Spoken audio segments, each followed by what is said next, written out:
Okay, thank you all for coming. I'm Nina DeLacy. I'm faculty here at the U of U in the Huntsman Mental Health Institute and the Carlett School of Computing. And I'm going to give you a very quick overview of some of the things that we've been thinking about and doing in the healthcare part of the Responsible AI Initiative.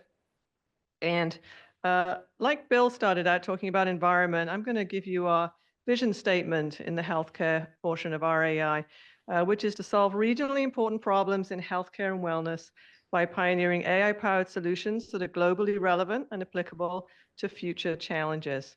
And I don't know about you, but I often think when I hear vision statements at this sort of event, they can be a little bit hazy, a little bit feel good. It's like, what do they really mean? I'm not really sure I know what they're talking about. So I'm going to drill down a little bit on this, and in particular, um, the phrase is regionally important and globally relevant. We had a wonderful group of people involved in this healthcare initiative, and they thought a lot about this. There was actually a lot of thought that went into this vision statement. But what did we mean by regionally important and globally relevant? Well, by regionally, we mean the Mountain West. And the Mountain West, as you all know, comprises 8 states that are centered around the Rocky Mountains. I think as a region, we're often thought of as being kind of, sparsely populated, not very diverse. In biomedicine, from a research perspective, we can often be kind of the research flyover states. And when people are assembling big consortia, there they are again, those guys we all know on the coast.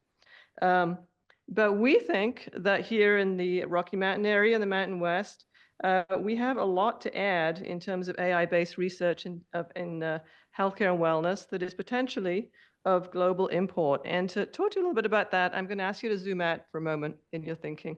I think when we think about AI in healthcare, our mind goes straight away to chatbots, decision support, digital apps, specific applications. But I'm asking you to pull back a little moment and think about the big picture.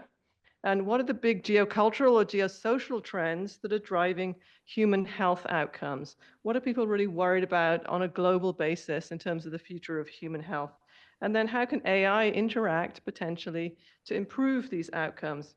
And I'm going to make an argument to you that the Mountain West is in fact an excellent microcosm, that it could be an ideal test bed for addressing a really large chunk of these problems.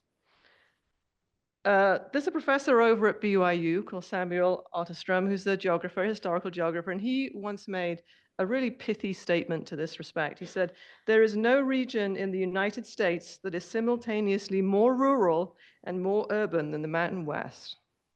And it is in this contrast that we find a lot of richness with respect to human health and AI and human health.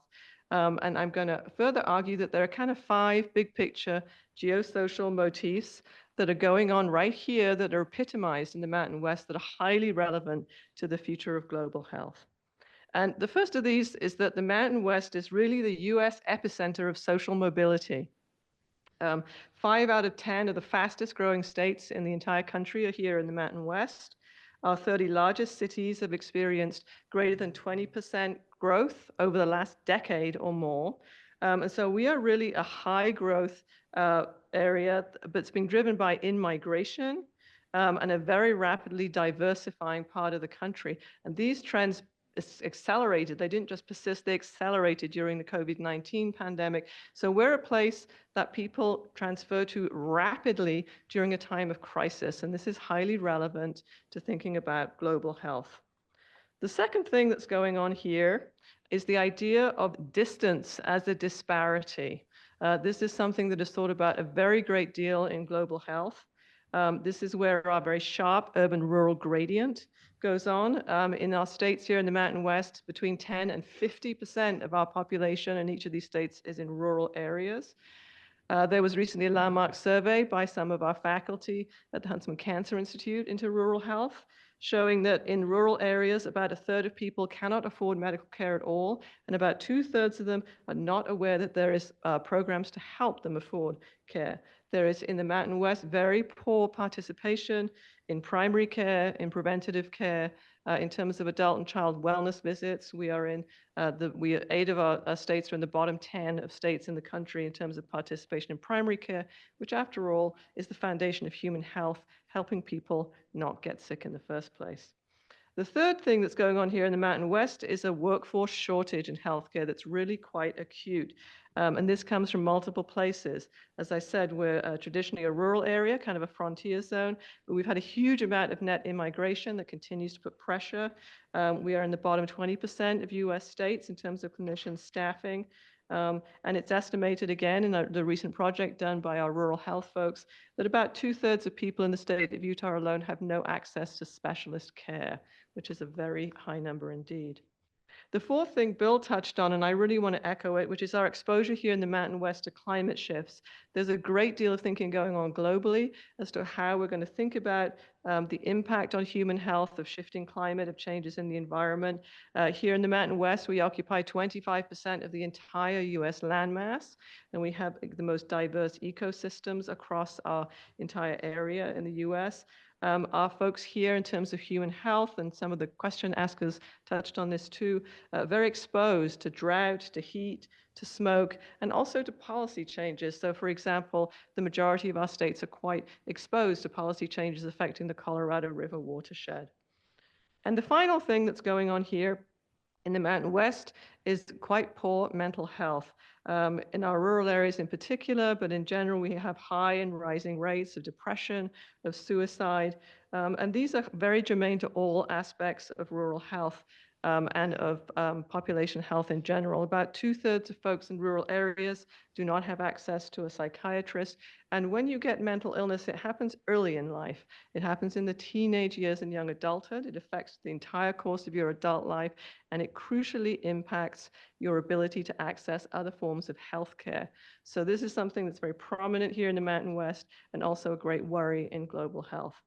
So I hope I've sort of convinced you a little bit that here in the Mountain West, we could be a microcosm because of our unique characteristics in terms of thinking about these factors of social mobility and diversification, rapid diversification, distance as a disparity, clinical workforce shortages, exposure to changing climate, and poor mental health. And as it happens, these are more than half of the big priority items of organizations like the World Health Organizations.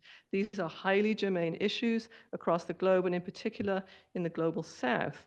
And so here in the Mountain West, we have a great opportunity because we have 8 states that are all geographically contiguous to each other to really kind of advance answers and solutions to some of these problems that are affecting people all over the planet. So now I'm going to switch a little bit to talking about how AI might be able to address some of these issues. I want to first thank the members of the Healthcare Working Group. We also, like environment, try to put together a diverse group of folks. We have people from upper campus, from the School of Medicine, from health sciences, people who span child to adult care, folks who are involved in undergraduate and graduate education, as well as actual clinical work, and people across all sorts of disciplines. I particularly want to thank our co-leads, Brian and Vicky. I think at least one of them are here today. This was a lot of work in a pretty short time frame. We also reached out as best we could in a rather intense process to solicit input from the community. People made presentations in their departments. Folks reached out to contacts. The School of Medicine and Health Science obviously is very big at the U. We spent time at the School of Medicine Research Advisory Council and many other avenues. So the mission of the Healthcare Initiative in RAI is twofold. One, to bring leading edge AI technologies to the bedside and critically to the community, not just to inpatient or clinic care, in a safe and equitable manner, and to really try and transform health and wellness practice, foundational AI development and basic science innovation through an accelerated cycle of collaboration. Obviously, as with many things in human health, time is often of the essence. And we really believe there's a great opportunity to do this here at Utah in the Mountain West. We might have some challenging statistics with respect to actual access to care, but we have some fantastic institutions. Most of our healthcare institutions here in the Mountain West are in the top 20% nationwide. We have fertile opportunities for public-private partnerships, and we actually have, in spite of the rurality of our population, a very well-connected population. About 90% of citizens who live in the Mountain West have high-speed internet access. So I'm going to walk through very briefly some of the key strategies that we picked out in terms of implementing our mission. The first of these is earned data sharing and integration. There is an enormous amount of data, clinical, real-world data, to kind of touch on something somebody in the audience asked and that Isabel talked about, doing research in real data from real people. There's a huge amount of this data inside healthcare systems all over the United States. Unfortunately, the great majority of it is siloed. There's enormous fragmentation in US healthcare systems. This stands in contrast to what goes on in other countries, for example, in Australasia and Northern Europe, where they tend to have unified healthcare systems.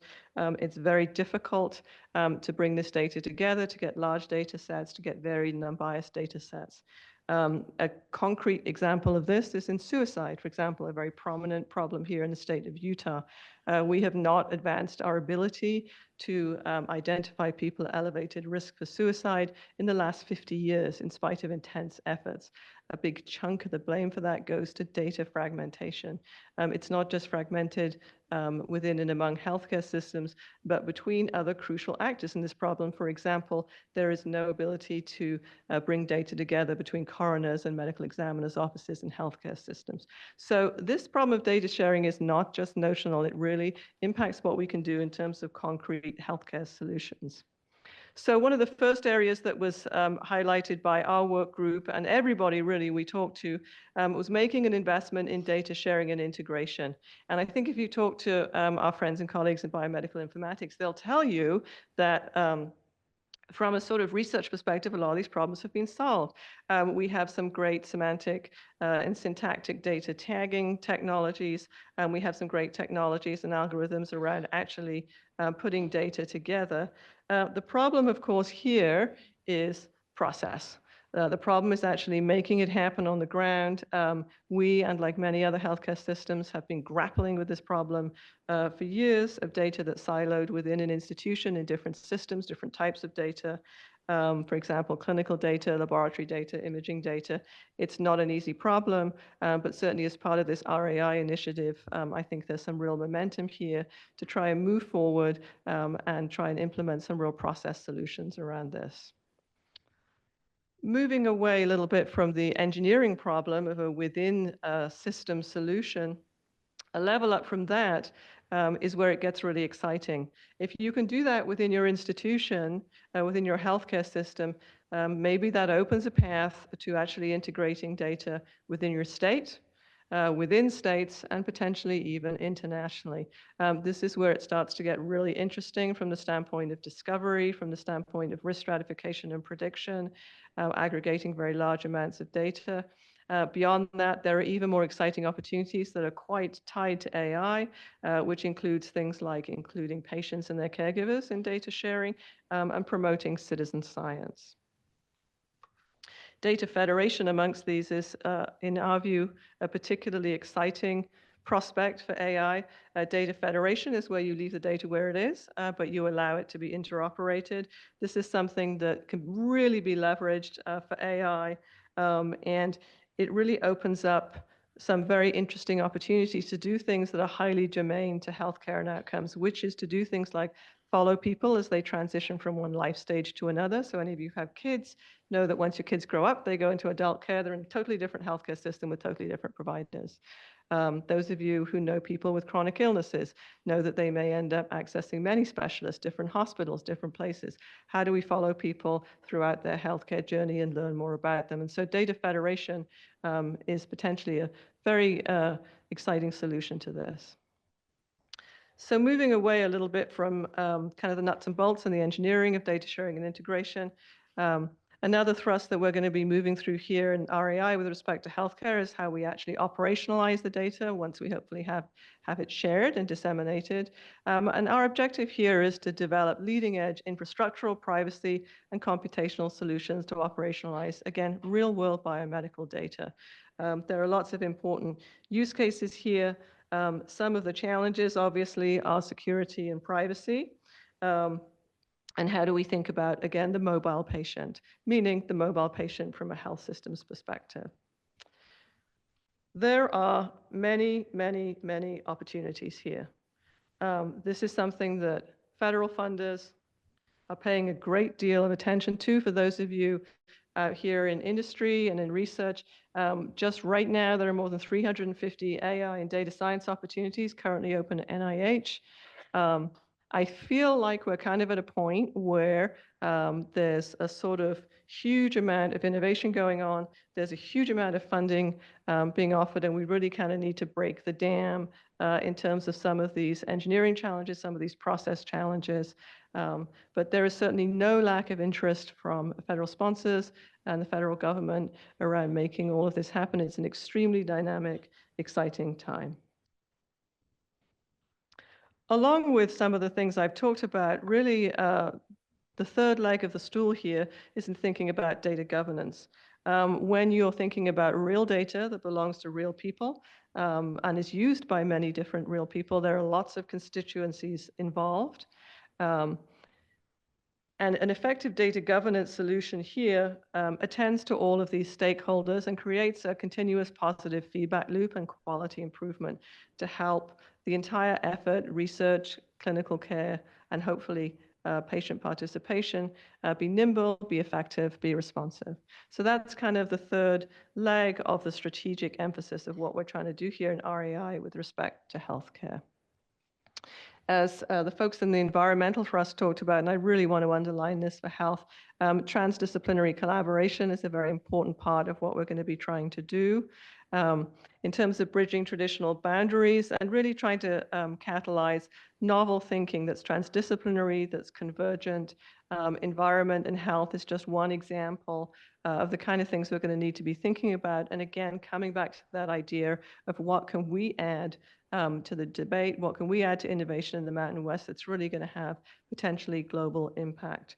And here too, there's plenty of interest out there in transdisciplinary solutions, funding transdisciplinary groups of researchers, public-private partnerships through innovative funding mechanisms. And so it's sort of a pretty bright future as a whole for using AI in healthcare and using it in collaboration with people and teams from other disciplines to bring innovative thinking to healthcare. There are so many use cases, I couldn't even begin to get them on one sheet. I'm sure that there are folks in the audience who are involved in some of these things.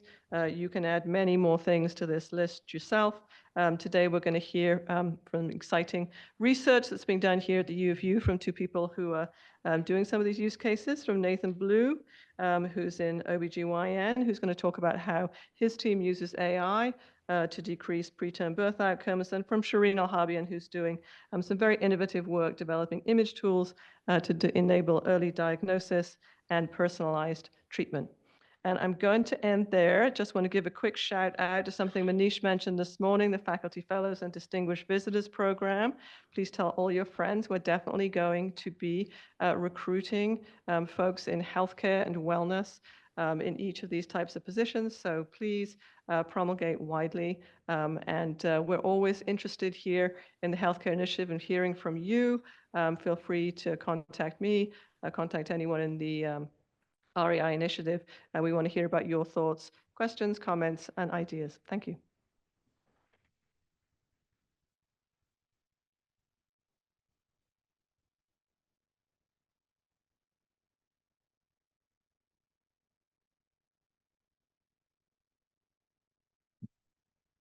Okay.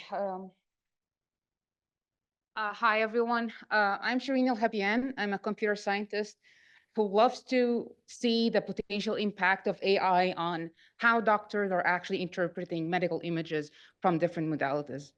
And my research is, in simple terms, we are developing computational methods, tools, automated tools that enable clinicians and biomedical researchers diagnose and study diseases more precisely, more quicker, and hopefully in a trustworthy manner. And my research lies on or is grounded by this question: can we make machines understand, detect things in medical images that are not detectable by human eyes? And my research is motivated by the sheer amount of imaging data that is in healthcare. It amounts to like about 90% of healthcare data. So there's a lot of opportunities out there for having AI transform how we can quantify and how we can diagnose images and how we can diagnose diseases and follow up and monitor treatment and quantify how effective treatments are. However, one of the things that we have witnessed in the past couple of decades is that how AI is being used in transforming medical imaging in particular, and in general imaging analysis and computer vision. So initially, AI was thought as like a new experimental tool that can detect obvious things in medical images. But back then it was limited by the amount of data that's available, by the amount of technology that is available, like compute power. Now the picture is fully different. It's like by the significant leap in the availability of data and computing power, we are seeing AI being transforming the how we deal or how we automate several aspects of medical professionals' workflows. But it's important to highlight here that AI is not, it's not about AI taking decisions for medical experts. It's not about AI replacing medical experts. It's about AI trying to reveal what's hidden there and tries to optimize the workflow of medical experts. That's why how, at least me, as I see AI, it's always AI assisted rather than AI driven solutions. But of course, there's nothing called a free lunch. So realizing the full potential of AI in medical imaging in particular and in healthcare in general is far limited by a lot of challenges, by a lot of roadblocks. And I want to give you just a flavor of what type of challenges that we are facing as computer scientists when we establish methods and computational tools in order to analyze automatically medical images. So one thing is that any learning-based AI system, I'm not talking about rule-based systems, I'm not talking about symbolic AI systems or heuristic AI systems where they don't adapt and learn from the environment. I'm talking about AI systems that improve over time, that can learn from data. Learning AI systems are data graving. So the more representative your data is, the more high quality your training data is correlated of how reliable AI systems when they are deployed during the inference time or during the testing time. In non-medical domains, there are large-scale data sets that, I guess here 300K is not a fancy number anymore with the foundation models that are being trained on billions of data. That's not anymore like a number we talk about. So one thing in non-medical data is that if you are trying to build a model that needs some human supervision, some medical experts, some human experts, in non-medical data, yes, you can crowdsource it. But when you train an AI model to detect a tumor, to understand whether someone will have a stroke in the next months, you cannot rely on non-experts in order to annotate this data. And the problem is coming with a larger scale, high quality data to train these AI models is really challenging, because annotating data, writing down what the experts are seeing in an image, even doing pixel level annotation where they actually delineate what is the pathology that they are seeing in the image. It is not part of their clinical routine. They are not paid to do that. So the thing is, what we are facing here is we want AI to automate a lot of workflows, but AI has to learn from data in order to perform on bar or even detect things that go beyond human ability to detect.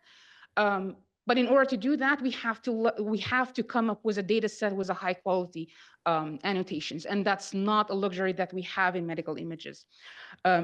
So one of the things that we are facing is that when we have medical experts' precious time to focus on annotating this type of data, the type of annotation that we are getting have various levels of not accuracy, but various levels of granularity. Like you can have image level labels, this is cancerous or not, or you can have pixel level labels, but they are not as accurate as like looking for which cells in an image that are indicative of a inflammation or a specific grade of a cancer.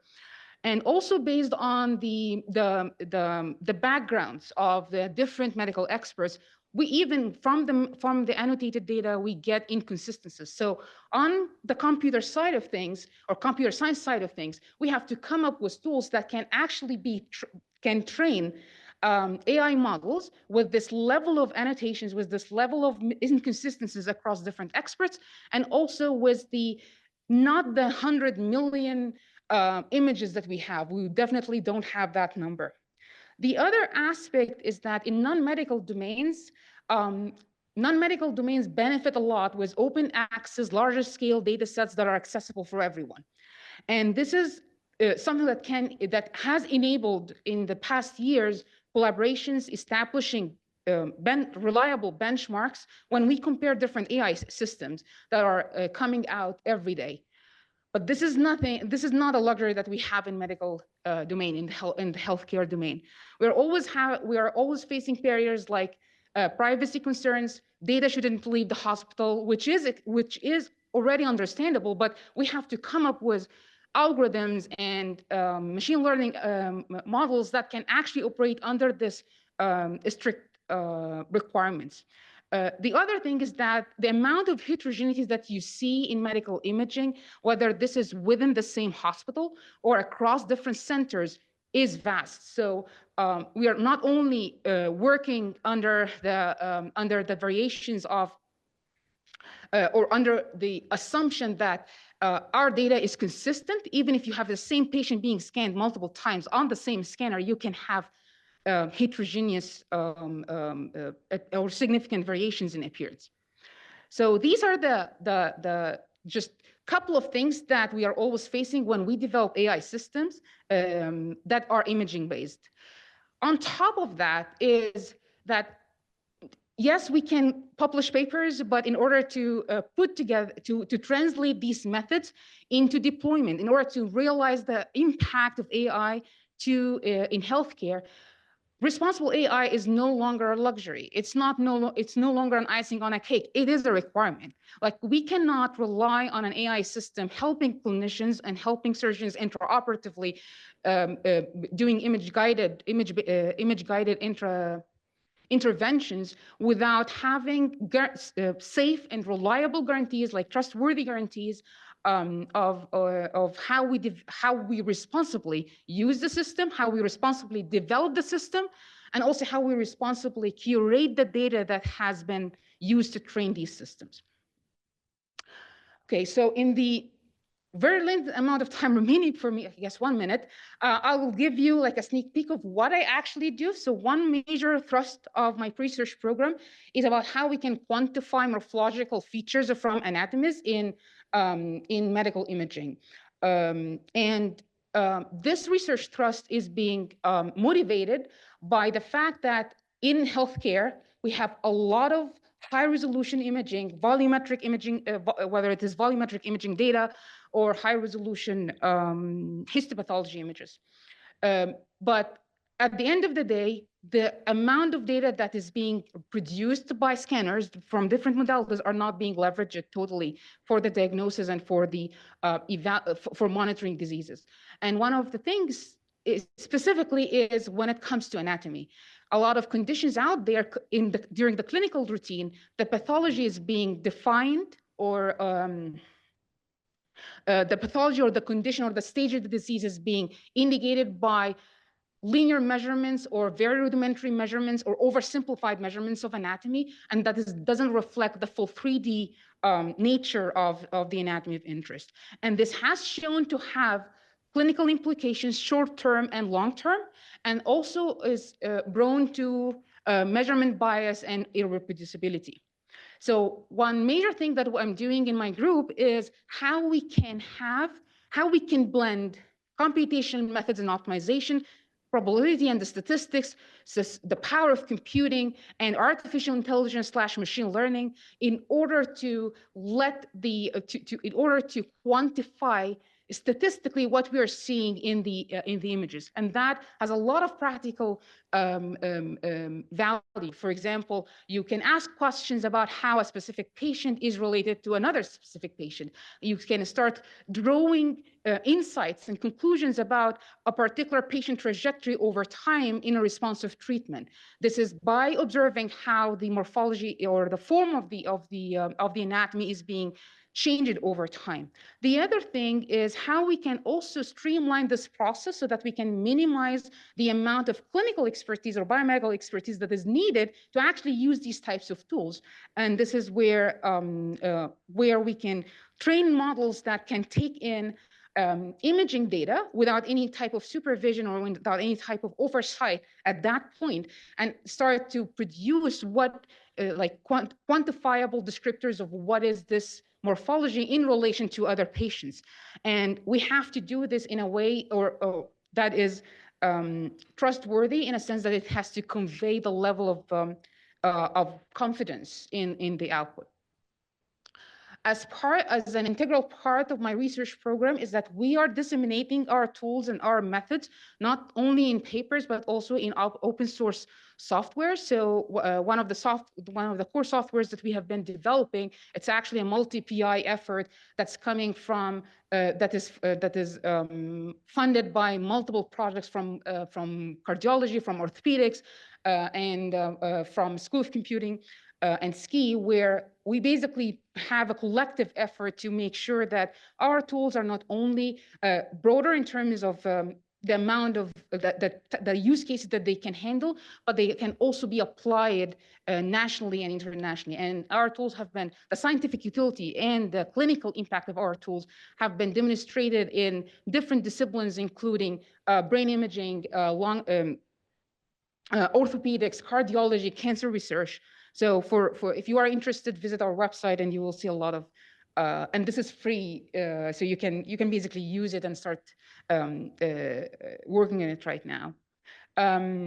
Moving forward, I'm envisioning that the tools that we are building has to be usable in a sense that you don't have to have a PhD in computer science in order to use our tools. It should be intuitive enough. It should be functional in a sense that it has to minimize the type of assumptions about the data that's coming in, so we can actually use it on a broad scale. It should also be scalable in a sense that it can be used on, it doesn't need like hefty resources to be used, and it has to be trustworthy. And this is basically these three dimensions that usability, functionality, and trustworthiness and scalability are the three dimensions that I'm pushing forward in my group. And with that, I'd like to thank my group, my collaborators in the university and beyond, as well as my funding sources. Thank you.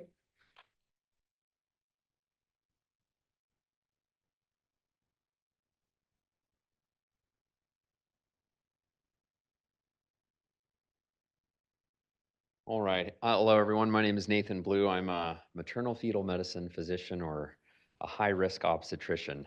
And I'm going to be telling you about what keeps me up at night, literally, which incidentally has to do with AI and the holy grail of obstetric decision-making.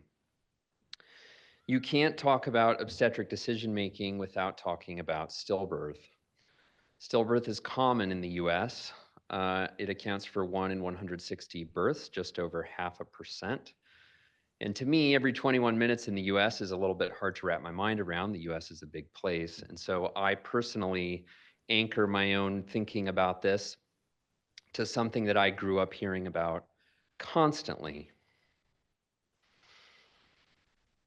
Think of the public health messaging, the investigational efforts, the burden of awareness that we collectively had about SIDS, and now think that stillbirth is 20 times more common than SIDS. Even if you focus on potentially preventable stillbirths, it still occurs 3 to 5 times more frequently than SIDS. This is what the distribution of stillbirth looks like across pregnancy. On the x-axis, we have weeks of pregnancy starting at 20. That's the midpoint of pregnancy extending to the end. And on the y-axis, we have the prospective rate of stillbirth in deaths per 1,000 births. And you can see there's an early peak where intrinsic disorders of development that are incompatible with ongoing life and development have their influence. Then there's a low point around 30 weeks. And then as disorders in placental function start to have their effect, where they cannot support ongoing demands of fetal growth and development, the risk of stillbirth begins to spike toward the end of pregnancy. And again, if we highlight the proportion of these births that are, or these stillbirths that are potentially preventable, you can see that the proportion actually increases the further along you get. And this is particularly poignant for us because this right here is 37 weeks. That's what we call term, which means the absolute risk of mortality from prematurity is very low, and our threshold for considering or recommending delivery is much lower when we consider the risk of stillbirth to be high. And so you may be sort of hearing what I'm starting to get at, which is that in obstetrics, we have exactly one intervention to prevent stillbirth, and that's delivery. And so the holy grail of obstetric decision-making, the source of so much healthcare spending, so much time and energy in the clinic in conversation with patients, and also me personally losing sleep on Friday nights, is knowing when to recommend delivery. The problem is that early delivery prevents stillbirths, but it also causes mortality because of prematurity. And so what you have to do is analyze them together. And so when you combine the risk of stillbirth with infant death, which is the death in the first year of life, again here plotted along the weeks of gestation, starting at 34, when this decision-making comes into play. On the y-axis, deaths per 1,000 births. You can see that the risk of staying pregnant, in blue, is lower than the risk of delivery at each time point, in red. And it's not until 39 weeks that the risks and benefits clearly favor delivery in a typical population of pregnancies. So what we need are tools that can distinguish those from who are down here in low risk, who we can just let live their lives and await spontaneous labor and avoid undue stress, from those who are at intermediate risk, where perhaps shared decision-making is the ideal approach, where we integrate preferences about birth experiences, from those where there is some urgency to prevent avoidable stillbirths. These are the top 5 risk factors for stillbirth, if you will. We know what they are. We deal with them constantly. Fetal growth restriction is when babies are in the bottom 10% for size for gestational age. And what I want to highlight here is that if you look up guidance from our professional societies and the available evidence about the ideal timing to minimize the combined risk of stillbirth and postnatal mortality, you get a range. And the essence of the recommendations boils down to the clinician should use their judgment based on their assessment of risk. This sounds reasonable, but it is quite messy and fraught in practice. Let's think of an example. This is an example of a person that I see all the time. Let's say that she is 41 years old with a diagnosis of fetal growth restriction and diabetes. I'm seeing this person specifically to discuss or to address this question of when delivery is recommended to minimize this risk that everybody is so concerned about. And I look at this person, I consider these factors, each of which individually is associated with, or I should say independently associated with, a 2- or 3-fold risk in stillbirth. And my decision-making process looks like this. That black box is my brain. And I sort of like sit back and think, well, 2- to 3-fold risk each, but it's not a 12-fold risk together. That's not right. 39 weeks, that's what we recommend for everybody. I don't know, that maybe is too optimistic. I do feel that there is some risk here, but 37 weeks, that's a 5 times higher mortality from prematurity. I'm not sure that's warranted. And so what else do I know about this person? Maybe I begin thinking about their social health risk. Do I think about their race? Whether or not Black women have double the perinatal mortality of their white counterparts? These are the things that are in this black box. And ultimately, I arrive at some number that feels reasonable. So let's say 38 weeks. And so I hope it's obvious at this point that we have a critical need for effective risk stratification tools to guide our only intervention. We need them to be transparent and reproducible and deployable. And we have this joke in maternal fetal medicine that if you ask 5 MFMs, you get 6 different answers, and that is a problem. And so we're using probabilistic graphical models to approach this problem. PGMs have some unique capabilities, which include ability to capture and quantify multi-level dependencies, meaning relationships that are not just additive or multiplicative. Also, conditional probabilities, meaning relationships between variables and outcomes that are flexible and depend on the presence or absence of other variables. And then critically, the PGMs do this transparently. They literally just compute or report the influence of each factor on the output, not just as a rank of features that are informative, but in a numerical fashion. They bypass some traditional pitfalls that regression-based methods run up against. And then importantly, they can integrate data across variable domains, things that we try to do, again, intuitively or with my human brain, but included things like genomics that are just beyond my brain's computational capacity. This is a PGM we derived from a prospective cohort of 10,000 very closely followed obstetric participants who underwent deep psychosocial and clinical characterization. And the point here is not what the individual variables are, but to say that even in 10,000 participants, there were not enough mortality endpoints for us to derive a robust model to predict mortality. We had to analyze composite of morbidity and mortality, which also includes things like NICU admission for a week or more, mechanical ventilation, et cetera. This model has reasonably good performance to distinguish those who do and do not experience morbidity with an area under the curve above 0.8. And let me just show you that there's a little bit of promise here to sort of begin to separate people by risk. So let's say that we query the model and we only tell it that there's fetal growth restriction without knowing any other factors. It estimates the absolute risk or the probability of that composite of perinatal morbidity or mortality at 20%. Well, let's say that we query the model with the diagnosis of fetal growth restriction, but also tell it that some of the other variables are in a favorable configuration for risk.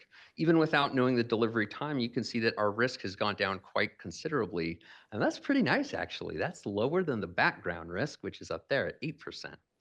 If we just change the status of a few of these variables and we say, well, actually now we know that there's a male sex fetus, that we can't rule out definitively a malformation by ultrasound because of difficulty with imaging, and maybe a couple of other factors like progesterone use and preeclampsia. Again, without knowing delivery timing, our risk has increased quite dramatically. So there is a bit of promise here, but we have some work to do. Specifically, our plan is to integrate genomics and other biomarker data. We're pretty close to this, actually. For that cohort of 10,000, we have maternal whole genome sequencing data on about half. So we're integrating those into the model to identify genetic contributions to morbidity. And then the next step is to, after having developed and tested this model and this framework, is to scale up.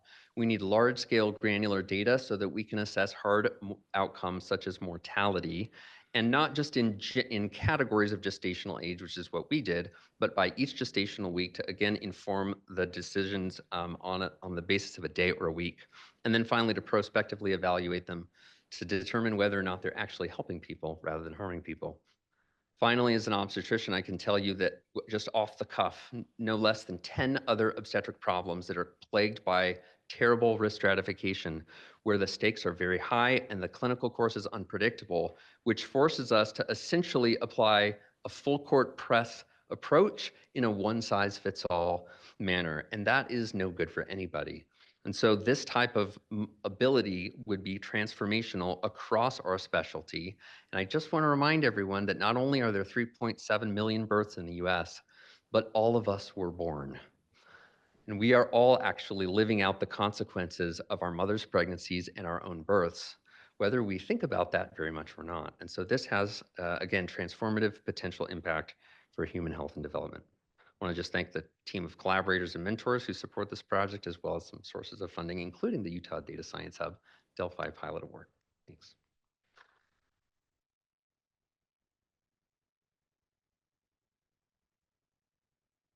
Okay, I'll welcome our 3 speakers up to the stage. We have just about 4 minutes for questions, so it will be fairly quick, and I see the first one back there.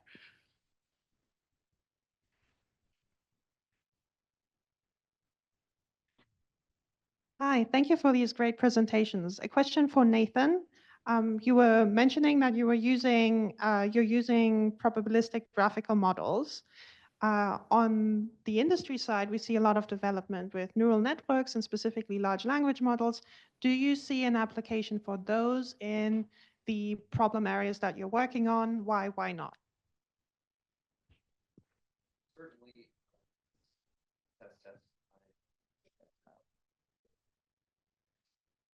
Sorry about that. I'm a millennial. I should do better than that. I don't know really the answer to that question. Models that are less transparent are sort of inherently difficult to trust and integrate, especially with this type of decision making, which is so dependent on people's trust in the source of information and also integrating their own values and preferences. Reproduction is sort of like, as you could imagine, or maybe know personally, is very fraught and full of different variables and factors. So I'm sure there are applications. For this specifically, it's quite nice that the model's transparent and probabilistic in that way. Thank you. I had a question just regarding kind of like the data sources. This was super interesting for me because I kind of started in AI in healthcare, and now I'm doing kind of applied stuff in education. And our biggest concern is like actually creating our own data sets to basically give models the intelligence that we need. And we realize that we do that a ton, and then there's always like 5% or like 4% that we never reach. So we kind of create like this cyclical system of addressing those issues. And I just don't know, as like doing all this applied stuff, like it's getting really hard to like continually address things as they come up. Do you guys have any recommendations on, I don't know, I think healthcare is a little bit different than education, but still on how to address new things that come up that you need to create a new data source to kind of represent or imbue a model with that intelligence or that knowledge? I hope I'm going to address your question and the sentiment it was asked. So I think this speaks to a kind of very large, old kind of conceptual departure between kind of what one might call classical statistics and AI or machine learning. And there are parallels to this in kind of the difference between inferential and predictive modeling and things like that. So I personally think it is absolutely fine to retrain a model. In fact, for many applications in healthcare, this is kind of required, right? So you might create a model that applies to one population, and you might want to apply it to a different population. The world is also a dynamic place in which things change all the time for people, and you might need to compensate for drift in your model or changing circumstances. And if you want to sort of read a cautionary tale about this, there's a very famous paper that came out about 10 years ago in Science on the Google flu model and what went wrong when the model was not continuously updated and trained and calibrated. And so this issue of retraining, recalibration, different populations, different use cases, new data, is very germane to a lot of what we do. And I would, if I'm understanding your question correctly, I would encourage you to do it. So if you have a different use case, you suspect there's been drift, or if you have new data that's coming in, retrain that model. I think a lot of what we do in healthcare is what folks who are here in industry might recognize as greenfield development, right? We have a single use case, we train a model and we think, well, we're done now. I did that thing. We often have time to spare. We have lots of leisure. We're just trying to produce one output. In contrast to industry, for example, my husband, for his sins in a past life, is a senior engineer at Microsoft. And they have petabytes of data coming in every day. They have to retrain in real time. They have to make continuous updates. It's very common to do that in industry. And so I think this is a place too where maybe you get some more comfort if, coming more in contact at events like this, or perhaps in partnerships with folks in industry who this is quite matter of fact a lot of the time. So I say if you're getting in new data, retrain that model appropriately, go for it.